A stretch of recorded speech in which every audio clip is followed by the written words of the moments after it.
Todd, first off, there's news this morning that Bernhard's ranking's gone up to 28, which means he'll be seeded, I think, for the first time in a major tournament. How big a boost is that for him? It's fantastic. What it does, it gives him a real opportunity of being able to win 2 rounds, and before he gets somebody that's really difficult on clay. On clay, though, there's a lot of floaters. It's a tough surface, and there's a lot of grinders out there from Europe and South America that can be dangerous. But he's had a pretty good clay court season, and to be seeded at a slam is a great outcome at his age.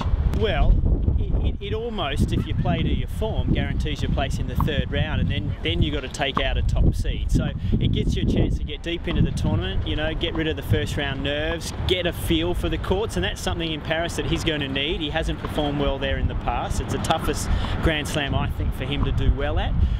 But a seeding at 19 years of age in a Grand Slam, there isn't many in the world that have been able to achieve that over the last 10 years. So it's pretty impressive. Well, I've been on court with Lleyton for about the last 3 weeks here in Melbourne, and in actual fact practicing on these courts right here. And his original goal was Queen's Club, Wimbledon, the Olympics, but the operation and everything went really well, and he's been gunning practice the last couple of weeks, and I think he realised that he can't do any damage to what he's got. It's what he'll have for the rest of his career. If anything happens from there on in, he has to wait and see. But physically, mentally, he's relaxed and ready to play, and he's already in Paris with Tony Roach practicing as we speak. Matty Upton, it's the first time he'll be in a main draw in Paris.